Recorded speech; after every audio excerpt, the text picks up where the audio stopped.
Bihar cabinet की एक बैठक आयोजित की गई। सीएम नीतीश कुमार की अध्यक्षता में हुई कैबिनेट की बैठक में एक महत्वपूर्ण एजेंडे को स्वीकृति दी गई है। इस बैठक में नए नगर निकायों का गठन और पुराने नगर निकायों का उत्क्रमण और क्षेत्र विस्तार किए जाने के बारे में महत्वपूर्ण निर्णय लिया गया। कैबिनेट ने 103 नए नगर पंचायतों के गठन की स्वीकृति दे दी है। वहीं 32 नगर पंचायतों को नगर परिषदों में उत्क्रमित यानी कि अपग्रेड करने की स्वीकृति भी दे दी गई है। कैबिनेट के द्वारा 8 नए नगर परिषद को बनाए जाने की स्वीकृति दी गई है। कैबिनेट में 12 नगर परिषदों को उत्क्रमित किया गया। वहीं कैबिनेट ने 5 नगर परिषदों को नगर निगम में उत्क्रमित यानी कि तब्दील करने का भी फैसला लिया है। कुल 103 नए नगर पंचायतों के गठन के प्रस्ताव की स्वीकृति दी गई है। इसके अतिरिक्त 8 ऐसे क्षेत्र हैं जो पूर्व में ग्राम पंचायत के रूप में सूचित थे, उन्हें सीधे नगर परिषद के रूप में गठित करने की स्वीकृति दी गई है। इसके अतिरिक्त 32 ऐसे नगर पंचायत हैं जो अब नगर परिषद के रूप में उत्क्रमित करने की स्वीकृति मंत्रिपरिषद द्वारा आज की बैठक में दी गई है। इस खबर पर हमारे साथ हमारे संवाददाता शशांक दुबे फोनलाइन पर जुड़ गए हैं। शशांक जी, कैबिनेट की बैठक हुई, तमाम महत्वपूर्ण फैसले लिए गए, 103 नए नगर पंचायतों के गठन की स्वीकृति भी दे दी गई है। शशांक जी।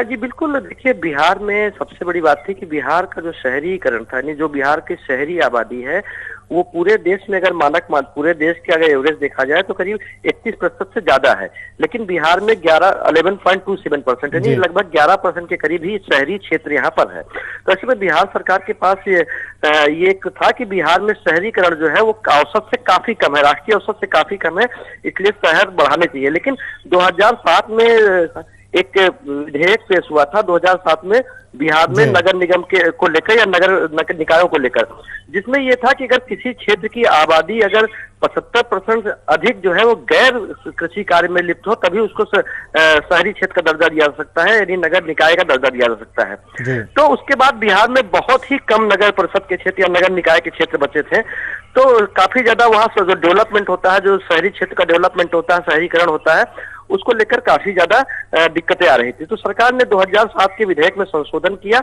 और उस विधेयक में संशोधन के बाद ये रास्ता साफ हुआ है कि उन मानकों में थोड़ी सी ढील दी जाए और 2011 का जो सेंसस है उसके मुताबिक उसमें कोई ढील देते हुए 160 नए नगर निकाय बनाए गए हैं या तो उत्क्रमित किए गए हैं।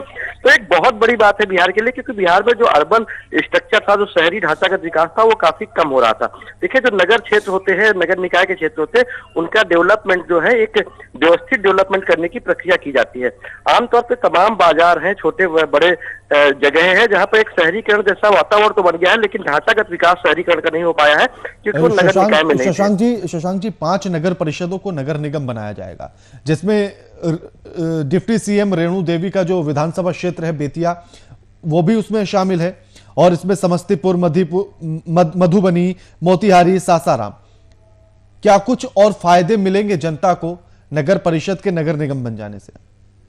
देखिए जो नगर परिषद है करीब 100 जो बिहार में नगर परिषद उनकी संख्या अब 17 हो जाएगी। इससे पहले बिहार में मात्र गिने चुने नगर निगम थे, उसके 2 साल पहले करीब नगर निगम की संख्या बढ़ाई गई थी। तो नगर निगम बनने से वहां पर जो क्षेत्र होता है वो अगल बगल के जो शहरी क्षेत्र होते हैं या शहरीकरण जहां पर हो रहा होता है, क्षेत्र का विकास हो रहा था, उन सारे क्षेत्रों को जोड़कर नगर निगम बनता है और नगर निगम के पास जो बजट का प्रावधान होता है वो नगर परिषद से अधिक होता है, उनके पास स्वायत्त शक्तियां भी बहुत होती है टैक्स लेने की। तो ऐसे में नगर निगम के बन जाने से विकास की गति काफी तेज होती है और वहां पर जो शहरी ढांचागत विकास है वो बड़े पैमाने पर किया जा सकता है।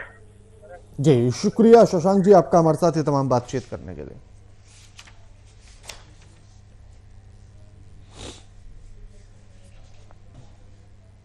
आज शनिवार का दिन है, यानी कि जेल मैनुअल के हिसाब से लालू प्रसाद यादव से मिलने का दिन है। आज के दिन जेल प्रशासन की अनुमति से कोई भी 3 व्यक्ति लालू प्रसाद यादव से मिल सकते हैं। इसी कड़ी में लालू प्रसाद से मिलने के लिए उनके बड़े बेटे तेज प्रताप रांची के रिम्स पहुंचे। तेज प्रताप रिम्स पेइंग वार्ड में नीचे जेल प्रशासन से अनुमति मिलने का इंतजार कर रहे हैं।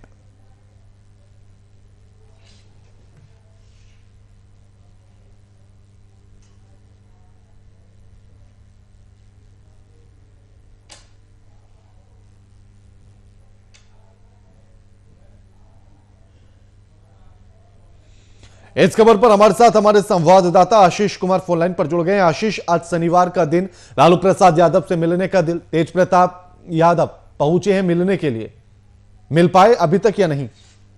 देखिए, जैसे मैं आपको बता दूं कि तेज प्रताप यादव भी मिलने पहुंचे थे। वो अपने समय से लालू प्रसाद यादव से मिलने जा चुके हैं और अभी कुछ देर मतलब 1 घंटे में उम्मीद जताई जा रही है कि 1 घंटे के अंदर वो वापस बिहार की ओर प्रस्थान करेंगे। आशीष, आशीष, 3 लोग मिल सकते हैं लालू प्रसाद यादव से। आज एक तो तेज प्रताप यादव मिले हैं, बाकी 2 लोग और कौन मिलेंगे या वो मिलने आ चुके हैं, उसको लेकर कोई जानकारी अभी तक नहीं? अभी तक तो कोई आया नहीं है और जैसे भी कोई आ रहे हैं तो उनको अभी रोक दिया जा रहा है क्योंकि तेज प्रताप यादव खुद अभी कुछ समय अलग अकेले बिताना चाहते हैं लालू प्रसाद यादव के साथ। इसके कारण जो लोग अभी आ रहे हैं उनको रोक दिया गया है और किसी को भी अंदर नहीं भेजा गया। तो माना जा रहा है कि तेज प्रताप, आशीष, तेज प्रताप यादव ने क्या बताया कि लालू प्रसाद यादव की फिलहाल स्थिति कैसी है और मिलने के बाद क्या कुछ बातचीत हुई है और उनकी स्थिति को लेकर क्या कुछ उन्होंने कहा? देखिए, जैसे बता दूं कि अभी तक तेज प्रताप बाहर नहीं निकले मिलके, तो मिलके जब बाहर आएंगे उसके बाद ही वो प्रेस वालों से मिलकर सारी बात बताएंगे क्या बात हो चुकी है। लेकिन जैसा भी बताया जा रहा है कि लालू प्रसाद यादव जी के किडनी खराब होने की शंका है, जिसको लेकर तेज प्रताप यादव बहुत चिंतित है और इनको लेकर वो इनसे मिलने आए हैं। जी बिल्कुल, शुक्रिया आपका आशीष, हमारे साथ ये तमाम बातचीत करने के लिए।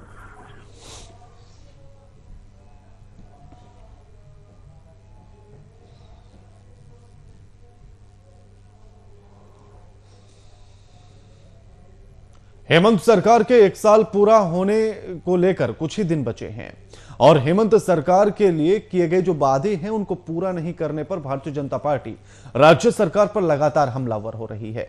इसी कड़ी में अब बीजेपी हेमंत सरकार को एक बार फिर से रोजगार के मुद्दे पर घेरने में लगी है। दरअसल घोषणा पत्र के मुताबिक हेमंत सरकार ने 1 साल में 5 लाख लोगों को रोजगार देने का वादा किया था। ऐसे में बीजेपी उन पर लगातार हमलावर हो रही है। वहीं जेएमएम कि महिला मोर्चा अध्यक्ष ने इस वादे को पूरा नहीं कर पाने का कारण कोविड-19 को बताया है।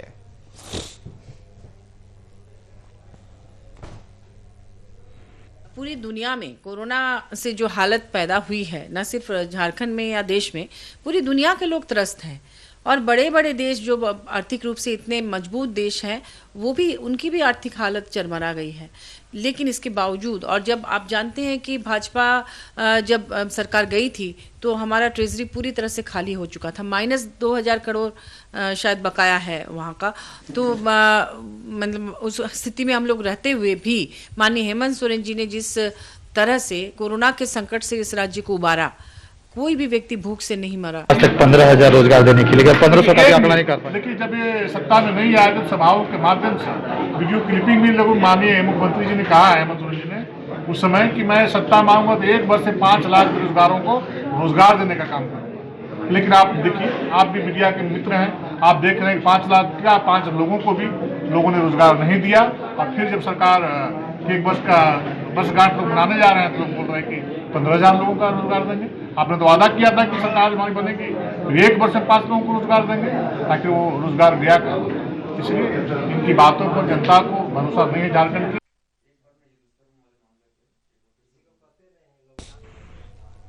इस खबर पर हमारे साथ हमारे संवाददाता शुभम कुमार फोन लाइन पर जुड़ गए हैं। शुभम, 1 साल पूरा होने को है हेमंत सरकार का, विपक्ष हमलावर है। विपक्ष का कहना है कि जो वादे सरकार ने किए थे 1 साल के भीतर उनको पूरा नहीं कर पाई है। शुभम जी बिल्कुल, क्योंकि देखिए अब हेमंत सरकार के महज 4 दिन बचे हुए हैं, उनका कार्यकाल 1 साल का पूरा हो जाएगा। लेकिन अब भारतीय जनता पार्टी आरोप पर आरोप लगा रही है कि मौजूदा सरकार पर जो भी वादे मुख्यमंत्री हेमंत सोरेन ने राज्य की जनता से किया था उसे अभी तक पूरा नहीं किया है। चाहे वो रोजगार की बात करें, चाहे वह अन्य चीजों की बात करें, तो उसी का कटाक्ष करते हुए आज झामुमो की महिला मोर्चा अध्यक्ष महुआ मांझी ने साफ तौर पे कहा कि कोविड के संक्रमण के दौरान हेमंत सरकार ने बहुत ही काम किए हैं। चाहे वो दीदी किचन योजना के तहत तमाम मजदूर और तमाम गरीबों को भोजन कराया है, 3 टाइम का भोजन कराया, और चाहे अगर बात करें प्रवासी मजदूर को दूसरे राज्य से अपने राज्य में हवाई जहाज के माध्यम से, रेल यात्री के माध्यम से लाया गया है झारखंड। तो ऐसे अनेक काम उन्होंने गिनवाए हैं कि भारतीय जनता पार्टी बेफिजूल के आरोप लगा रही है, ऐसा उनका कहना है। और कहीं ना कहीं अब देख सकते हैं कि जैसे जैसे दिन नजदीक आ रहा है के 29 तारीख का दिन जैसे जैसे नजदीक आ रहा है, अब कहीं ना कहीं भारतीय जनता पार्टी मौजूदा हेमंत सरकार को घेरने में जुटी हुई है और जिसका आरोप और प्रत्यारोप का सिलसिला जारी है, उसी का कटाक्ष करते हुए ये आरोप प्रत्यारोप शुभम हर बार देखे जाते हैं, हर सरकार में देखे जाते हैं। जिस तरह से वादा बीजेपी भी करके सत्ता में आई थी, लेकिन वादों के हालात क्या रहे ये सबको पता है। वही हालात जेएमएम अब जिस तरह से वादों को करके सत्ता में आई थी, अब उसके पास कोविड का बहाना है। बहानों के आधार पर और आरोप प्रत्यारोप के आधार पर राजनीति यूं ही चलती रहेगी। देखिए बिल्कुल, अगर बात करें, कोविड का संक्रमण था जिसके कारण पूरे देश की अर्थव्यवस्था कहीं ना कहीं चरमरा सी गई थी, उसी का कह सकते हैं कि अब एक बहाना मिल गया है सत्ताधारी पार्टी को। और वो लगातार भारतीय जनता पार्टी को ये कह रहे हैं कि कोविड के समय में भी हेमंत सरकार का परफॉर्मेंस काफी अच्छा रहा है। तमाम बातों को बताकर ये सामने सच्चाई दिखा रहे हैं कि जिस तरीके से हेमंत सोरेन ने प्रवासी मजदूरों को वापस लाया, अपने राज्य रोजगार का माध्यम भी देने की बात की और साथ साथ उन्होंने ये भी कहा था कि 29 तारीख को रोजगार भी प्रदान करेंगे मुख्यमंत्री हेमंत सोरेन के। जी बिल्कुल, शुक्रिया शुभम आपका हमारे साथ ये तमाम बातचीत करने के लिए। इसी बीच एक बड़ी खबर पटना से आ रही है, उसका रुख करेंगे। इस वक्त की बड़ी खबर आपके टीवी स्क्रीन पर पटना से, नीतीश कैबिनेट की बैठक खत्म। बड़ी खबर पटना से आपके टीवी स्क्रीन पर, नीतीश कैबिनेट की बैठक खत्म। नगर पंचायत के निर्माण और अपग्रेडेशन को मिली मंजूरी। 103 नए नगर पंचायतों का निर्माण को मंजूरी दे चुके हैं। 12 नगर निकायों के विस्तारीकरण पर सहमति भी बन चुकी है। 32 नगर पंचायत नगर परिषद में अपग्रेड किए जाएंगे, यानी कि उनको अपडेट किया जाएगा, उनके विस्तार को बढ़ाया जाएगा। 103 नए नगर पंचायतों के निर्माण को मंजूरी दे दी गई है। बड़ा फैसला है, अहम फैसला है। नीतीश कैबिनेट की बैठक खत्म हो चुकी है। 8 नए नगर परिषदों का होगा निर्माण।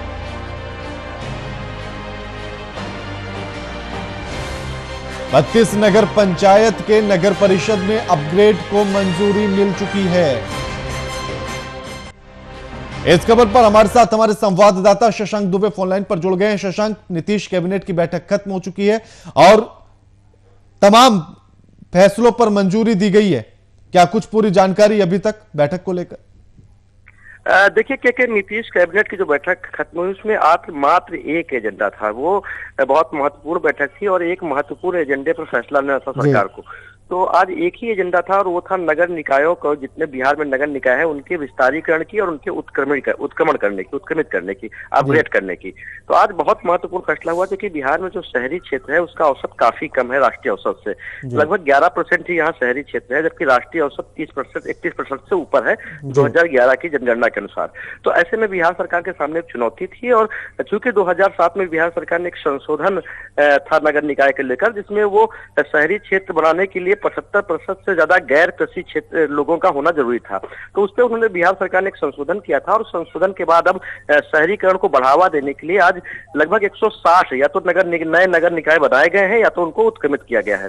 तो सबसे महत्वपूर्ण यह फैसला था क्योंकि बिहार में शहरी क्षेत्र की आबादी काफी कम थी और शहरी क्षेत्र का जो बिल्कुल शुक्रिया शुभम, आप शुक्रिया शशांक जी आपका हमारे साथ ये तमाम बातचीत करने के लिए।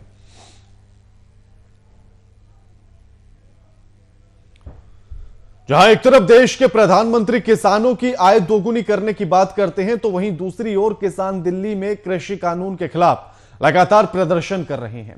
वहीं कैमूर जिले में किसानों का धान खरीदने के नाम पर छल किया जा रहा है। आपको बता दें कि कागजों में तो धान खरीदी के आंकड़े पूरे हो जाते हैं, लेकिन धरातल पर किसान अपने धान की उपज बेचने के लिए सिस्टम को दोषी मान रहा है। कैमूर जिले की ये तस्वीरें आपकी टीवी स्क्रीन पर हैं, जहां मोहनिया प्रखंड के बमहौर पंचायत का पैक्स धान की खरीदारी नहीं कर रहा है। किसान कहते हैं कि नवंबर में धान की कटाई हो गई है, लेकिन अभी तक पैक्स में धान की खरीदारी शुरू नहीं हुई। बीसीओ से धान खरीदारी के लिए जब भी किसान फोन करते हैं तो उनका फोन भी नहीं उठाया जा रहा है। कभी बीसीओ से किसान मिलते भी हैं तो उन्हें धान खरीदारी होगी कहकर टाल देते हैं, लेकिन अभी तक किसानों का धान खरीदा नहीं जा रहा। समिति 28 थी डंडवा के साथ, लेकिन सरकार का आदेश हुआ कि नहीं, सभी समितियां काम करेगी इसलिए वहाँ चूंकि झुग्गी समिति है, प्रशासक को आदेश दे दिया गया क्रय करने के लिए। कब से क्रय शुरू है, कितना क्रय हो चुका है? कल से क्रय वहाँ शुरू हुआ है और वहाँ यही नहीं, एक आदेश में ये भी है कि हमने आदेश दिया है कि जिस पैक्स का सीसी समाप्त हो गया है वो भी एक रजिस्टर पर तत्काल किसान लौटे नहीं, इसलिए क्रय करेगा, उनका ध्यान रख लेगा। बीसीओ साहब से सुबह 9 बजे बात हुई। 9 बजे बात होने के बाद बोले कि आइए गोदाम पे खरीदारी जारी है। हम अपना ट्रैक्टर ट्राली लेके 41 किलो का काटा करा के वहाँ पहुँचे, वहाँ कोई नहीं मिला। वहाँ जाने के बाद जो वहाँ उपस्थित लोग हैं उनसे इतना भय व्याप्त है कि गोदाम के पास हम जा ही नहीं पाए। इतना वो किसी के कब्जे में है, वो गोदाम है ही नहीं, वो गवर्नमेंट का गोदाम ही नहीं है। हम एज ए किसान अपने गोदाम के अंदर नहीं जा सकते। इस ढंग की वहाँ दबंग गई है। आप कौन है, कहाँ से आए, कैसे आए, और बीसीओ साहब नदारत। तो हम किसान लोग आज 23 नवंबर का धान कटवाए हैं। सर्वप्रथम पहले मैं पत्रकार भाइयों को मैं धन्यवाद कर रहा हूं कि जो आप लोगों ने अपना समय निकाल कर पंचायत में आप लोग अपना समय दिए। देखिए, हमारे यहाँ पंचायत में पैक्स का चुनाव नहीं हो पाया है। हम लोगों ने बहुत परिश्रम किया, 2-4-5 बार डीसीओ ले मिले, बीसीओ से मिले। मिलने के बाद में दौड़ भाग करने के बाद वो लेटर निकाले, डीएम साहब का लेटर निकला 7/12/2020 को कि आपके यहाँ धान का खरीदारी डड़वा पैक्स को टैग हुआ, लेकिन आज तक कभी धान का खरीदारी नहीं हुआ। किसान दौड़ते रहे। जिला टास्क फोर्स का 21 को बैठक था, उसमें जो बमोर पैक्स को चिन्हित कर लिया गया है। इससे पहले जो है बमोर पैक्स का ऑडिट नहीं हुआ था, जिसके कारण चिन्हित नहीं किया गया था, उसको जो है डरवा पैक्स में टैग कर दिया गया था। डरवा पैक्स में काम नहीं होने के कारण से प्रशासक के तौर पर हमें नियुक्त किया गया और चयनित किया गया है। अब कार्य आज से शुरू हो गए हैं। सर, आज क्या लक्ष्य था, कितना धान आज खरीदा गया है?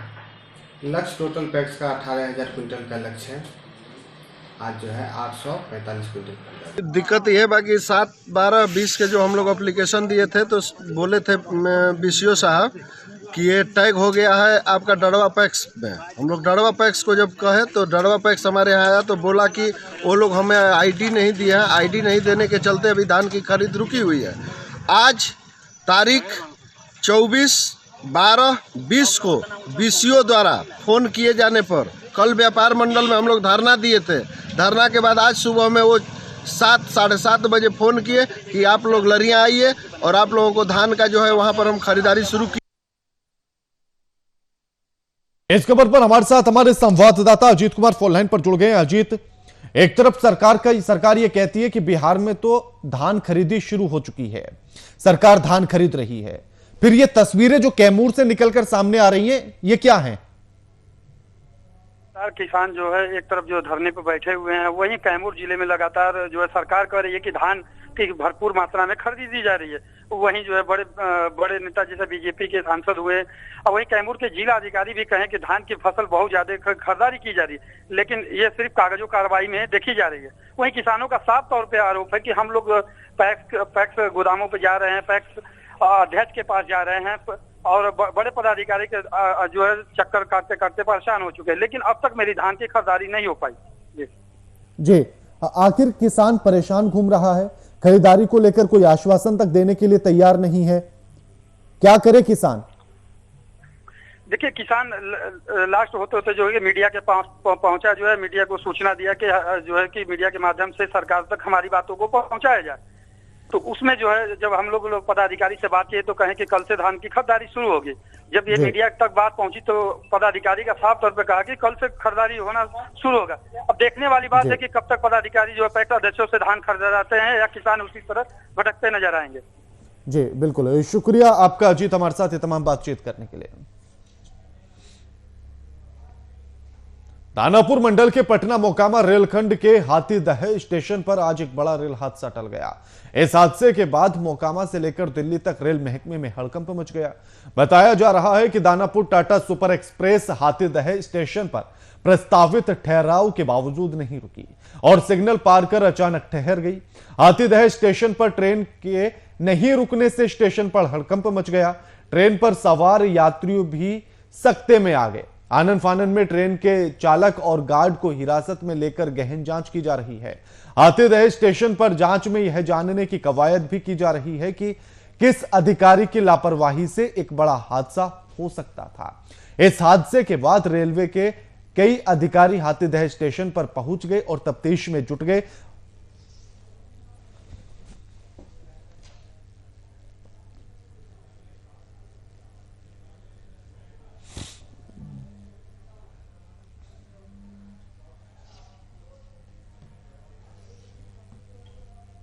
अगली खबर का रुख करेंगे। पटना हाई कोर्ट ने तबलीगी जमात के 18 विदेशी नागरिकों को राहत देते हुए उनके खिलाफ चल रहे आपराधिक मामले को खत्म कर दिया है और संबंधित देश भेजने का निर्देश भी सरकार को जारी कर दिया गया। इस मामले की जानकारी आर्या के अधिवक्ता ZA मुजाहिद ने दी है। उन्होंने बताया कि न्यायाधीश राजीव रंजन प्रसाद की एकल पीठ ने मोहम्मद एनामुअल हसन और बाकी के लोगों की ओर से दायर आपराधिक रिट याचिका को निष्पादित करते हुए यह आदेश दिया है। कोर्ट ने फैसले में कहा है कि इन विदेशी नागरिकों के खिलाफ कोई आपराधिक मामला नहीं बनता। हम लोग अरारिया में पहुंचे मार्च के 10 तारीख, फिर अप्रैल का 14 तारीख हम लोग को जेल भेजा गया। जेल में 57 दिन रहने के बाद हम लोग को बेल मिला अल्हम्दुलिल्लाह। इसके बाद हम लोग अरारिया बसेरा होटल में थे, अभी हम लोग जामे मस्जिद में हैं। तो इसके बाद हमारे जो वकील साहब है कासूबाई है, हमारे केस के लिए पटना हाई कोर्ट में लड़ा। अल्हम्दुलिल्लाह हम लोगों को न्याय मिला। इंडिया का जो लॉ जो न्याय व्यवस्था बहुत अच्छा। उनको फॉरेनर्स एक्ट के सेक्शन 14 एंड 14C के आरोप में गिरफ्तार किया गया था और मोटा मोटी दोनों FIR में यही आरोप था कि इन्होंने टूरिस्ट वीज़ा का वायलेशन किया है। तो खैर इनको गिरफ्तार कर करके जेल भेजा गया और हम लोगों ने बहुत जल्द इन लोगों की जमानत डिस्ट्रिक्ट सेशन जज से हासिल कर ली। लेकिन इनके जमानत के शर्तों में एक था कि जब तक केस का फाइनल डिस्पोजल नहीं हो जाए तब तक ये बाहर नहीं जा सकते। बेतिया जिले में अपराध और अपराधियों का बोलबाला हर तरफ नजर आ रहा है। एक दिन लूट और हत्या जैसे मामलों से जिला भयभीत हो उठा है। ऐसे में बेतिया में पुलिस प्रशासन के लिए अपराध और अपराधी एक चुनौती बन गई थी, जिसे बेतिया SP उपेंद्र नाथ वर्मा ने बखूबी चुनौती स्वीकार करते हुए कई अलग अलग मामलों में 5 अभियुक्तों की गिरफ्तारी करके एक बड़े स्तर के अपराधियों का खुलासा किया है। पुलिस अधीक्षक बेतिया ने एक विशेष टीम अनुमंडल पुलिस पदाधिकारी सदर मुकुल परिमल पांडे के नेतृत्व में बनाई है और अपने कुशल निर्देशन में जिला स्तरीय अपराधियों को नहीं बल्कि अंतर्राष्ट्रीय स्तर के लूट और हत्या के 5 अभियुक्तों की गिरफ्तारी कर ली है। एक पुराना गिरोह इसमें कार्य कर रहा है पूरे प्रकरण में, और उसी के आधार पे लगातार उन पे छापेमारी की जा रही थी, लेकिन वो अपना ठिकाना बार बार अलग अलग जगहों पे बदल रहे थे, एक जगह पे वो स्थिर नहीं रह रहे थे। तो उसी के क्रम में कल रात में, बीती हुई रात में उन लोगों को एक ठिकाने से उन लोगों को अरेस्ट कर लिया गया, जहाँ से 3 लोगों की अरेस्ट